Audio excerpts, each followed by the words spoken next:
Expect করে বা আমরাও যদি মনে করি, অবশ্যই সেই প্রত্যাশা পূরণ হবে।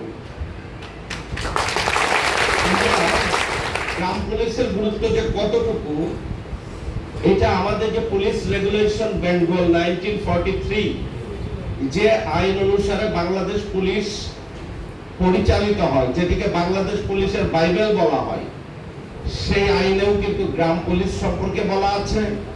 এবং পুলিশের সাথে গ্রাম পুলিশের সম্পর্ক কেমন হবে, গ্রাম পুলিশ পুলিশকে কিভাবে সহায়তা করবে, সেই ব্যাপারে চৌকিদারি প্যারেডের কথা বলা হয়েছে। আমি জানি আপনারা সেগুলো করেন, সেগুলোতে অংশগ্রহণ করেন এবং পুলিশকে সহায়তা করেন। কিছুদিন ধরে আমি ভাবছিলাম যে আমার এই লক্ষ্মীপুর জেলার সব গ্রাম পুলিশদের সাথে আমি কথা বলতে চাই।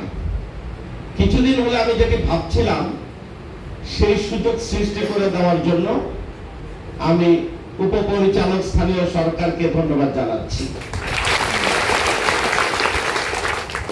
আমাদের আগে থেকেই একটা প্রবণতা ছিল অপরাধ নিবারণে, যেটাকে আমরা বলি সার্ভিলেন্স, অর্থাৎ আমরা অপরাধীকে কিন্তু পর্যবেক্ষণে রাখি। এবং এখানে দুইটি জিনিস লক্ষ্য করা হয়। একটি হলো অপরাধী, মানে প্রতিটি এলাকায় কিন্তু কিছু অপরাধী আছে, এর মধ্যে কিছু পেশাগত অপরাধী আছে যাদেরকে আমরা দাগী অপরাধী বলি, কিছু কিন্তু অ্যাবসকন্ডার আছে অর্থাৎ পলাতক অপরাধী আছে যারা যাবজ্জীবন কারাদণ্ডপ্রাপ্ত অথবা মৃত্যুদণ্ডপ্রাপ্ত।